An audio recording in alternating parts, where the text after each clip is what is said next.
Hi everyone. I've been seeing this meme shared around recently. In this meme, we have a character who my team informs me is named Megumin, who says, "I just learned exponents. They're easy."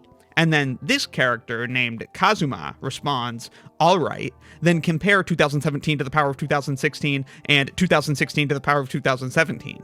And then Megumin is like, "Oh no, I've been hoodwinked. I don't know how to do that at all." Of course, if someone says they just learned exponents and they're easy, that sounds like someone who just learned the basics of how they work and now they understand them. Now they know that 2 to the power of 3 is not 2 times 3, it's not 6, it's just 3 factors of 2 multiplied together. It's 8. And wow, isn't that easy? Just because small exponents are easy, though, doesn't mean that big exponents are. In this number, the base is just a little bit bigger, but in this number, the exponent is just a little bit bigger. But both of the numbers are gargantuan, so how do we know which one is greater? Well, if you have a powerful enough calculator, you can of course just plug them in and compare, but these numbers are sufficiently large that most of your average calculators aren't going to be able to handle it. So indeed, comparing numbers with massive exponents is a lot more difficult than just computing small exponents,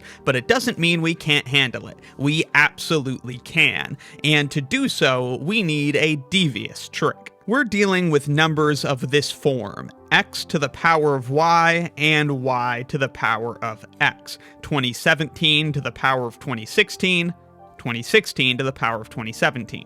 Now there's some relation between them. Maybe this is less than that. Maybe this is greater than that. We don't know what the relation is. Let's just represent it with an empty box. Part of the difficulty involved here is that this expression has x and y involved, and this expression has x and y involved. It would be easier if both expressions had only a single variable, and to make that happen, we're going to take a root on both sides of this inequality.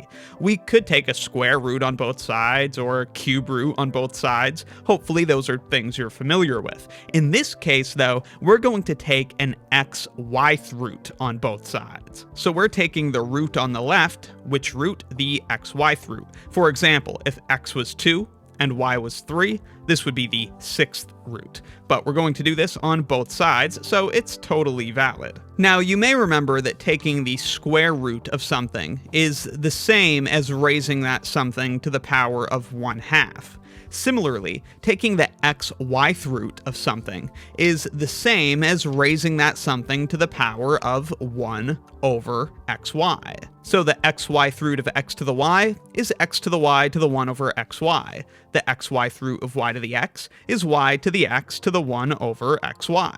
The reason we've done this is that by our exponent laws, we're now going to get each expression having only a single variable. X to the y to the 1 over xy. To evaluate this, we just multiply those exponents together. If we multiply these exponents together, this y is getting divided by that y. They cancel out. And so what remains on the left is x to the power of 1 over x, which has this unknown relation to the right side. What happens on the right? Well, it's y to the x to the 1 over xy. We can just multiply these exponents together. That's x divided by x. The x's cancel out. What remains on the right then is y to the 1 over y. So instead of comparing 2017 to the 2016 and 2016 to the 2017, which are numbers of this form, x to the y and y to the x, to find this unknown relation, we can compare numbers of this form, 2017 to the 1 over 2017, and 2016 to the 1 over 2016. So really, at this point, we're focusing on a single object, which is the function x to the power of 1 over x. And our question is, does this function have a higher value when x equals 2017 or when x equals 2016. If the function is greater when x is 2017 than when x is 2016, then that means that 2017 to the 1 over 2017 is greater than 2016 to the 1 over 2016, and thus our conclusion would be that 2017 to the 2016 is greater than 2016 to the 2017, and vice versa. We could flip all of these inequalities inequalities if this happens to be less than that. Remember, this all comes from the fact that this unknown relation between x to the y and y to the x is the same as this relation between x to the 1 over x and y to the 1 over y.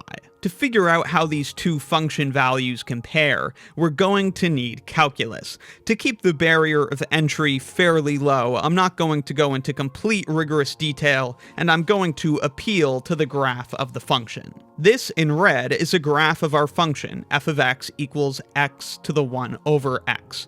This vertical line crosses through the function at its maximum value. So the function increases up to this point where it hits its maximum, and then it slowly decreases over time. Calculus students will know we could use the second derivative test to figure out roughly that the function has this shape and that the maximum here is in fact the only maximum of the function. Now, why is this maximum so important to us? Well, remember, we want to know if the function is greater at 2017 or at 2016. So since we know where the maximum of the function is, we just need to know where 2016 and 2017 are relative to this maximum. For example, if x equals 2016 is over here, and so x equals 2017 is to the right of it, right here, then x equals 2017 gets us closer to the maximum of the function, and so the function is bigger at 2017.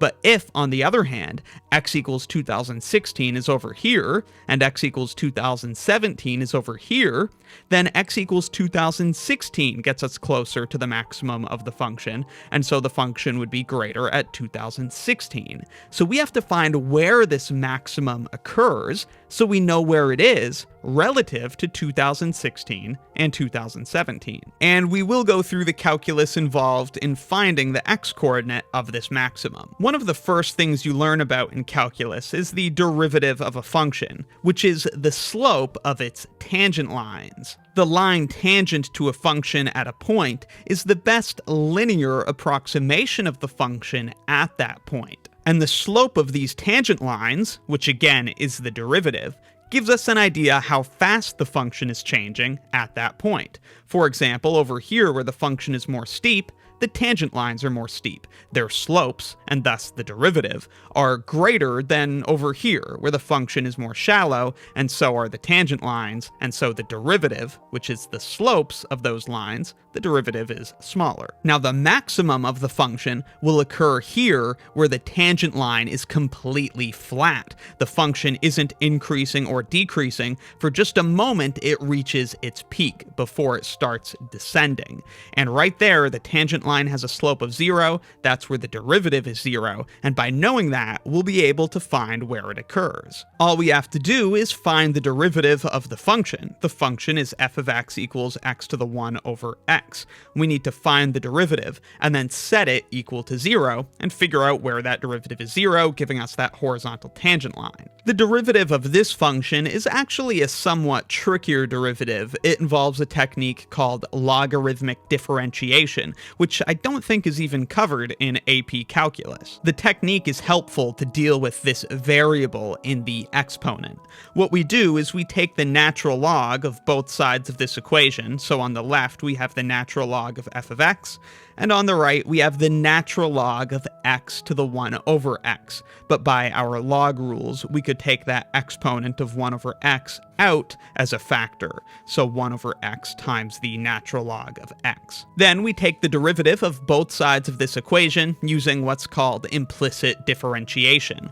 On the left, the derivative of the natural log of a thing is 1 over that thing, but because that thing is a function, we have to apply the chain rule and thus multiply also by the derivative of that function, which is denoted f prime of x. On the right, we have a product of two functions. To take the derivative of that, we use what's called the product rule. The product rule says take the derivative of the first function. The derivative of 1 over x is negative x to the negative 2, and we must multiply that by the second function, and then add the derivative of the second function, the derivative of ln x is 1 over x, and multiply that by the first function, which happens to also be 1 over x. And now this is great because remember, we're trying to find the derivative of this function. The derivative of this function is f prime of x, so we just need to solve for f prime of x. To do that, we're going to multiply both sides of this equation by f of x. Keep in mind that f of x, we know what that is, it's x to the 1 over x. So we're multiplying both sides of this equation by x to the 1 over x to get rid of that, so that f prime is by itself. Doing that multiplication, we have f prime of x on the left, and then on the right, we have negative x to the negative 2 is just x squared in the denominator, and we're multiplying by x to the 1 over x. This is also getting multiplied by the natural log of x, and then of course 1 over x times 1 over x is x squared in the denominator, and we've multiplied this again by x to the 1 over x. So this is the derivative. Now to find that x coordinate where the maximum of our function occurs, we just need to set the derivative equal to 0 and solve for x. This is going to tell us where that tangent line is horizontal, thus where the function is flat for just a moment and takes on that maximum value. So set this equal to 0 and solve for x. The first thing we can do that simplifies things considerably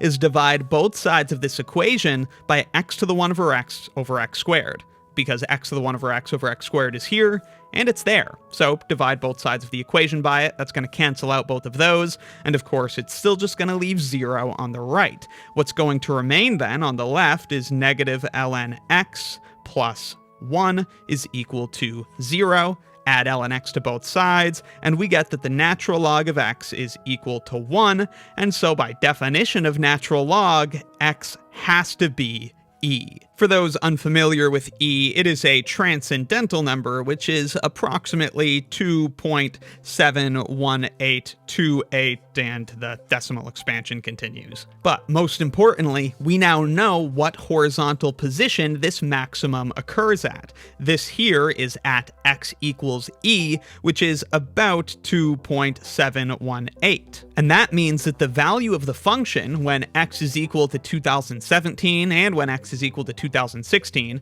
both of those values are way further to the right than this. But importantly, 2016 is closer to 2.718, and thus the maximum of the function, than 2017 is. That means this inequality is not true. F of 2017 is not greater than f of 2016, because 2016 gets us closer to this maximum, so in fact the inequality is reversed. It turns out that f of 2017 is in fact less than f of 2016, and thus 2017 to the 1 over 2017 is in fact less than 2016 to the 1 over 2016, and so 2017 to the 2016 is in fact less than 2016 to the 2017. In general, the exponent has a more significant impact on the number than the base does, so the number that has the bigger exponent here is unsurprisingly the number that turns out to be bigger. So yeah, exponents are pretty easy after all. And hey, if you enjoyed this video, consider supporting what I do by joining Wrath of Math as a channel member. You can get early and exclusive access to a bunch of cool videos, including a watch-along commentary video of my documentary on the TI-108 calculator. Let me know in the comments if you have any questions, and be sure to subscribe for more of the swankiest, I don't want to hurt this, math videos on the internet. I'm unstable, doing art to keep the cable cut and unsort the table. If Texas Instruments don't reply, I think this time it might be fatal. Wish to sell my own fake, cause I'm jaded. Hate the odds that I calculated. Press and pull and pray and push it all the way through the whole blue planet. Faded.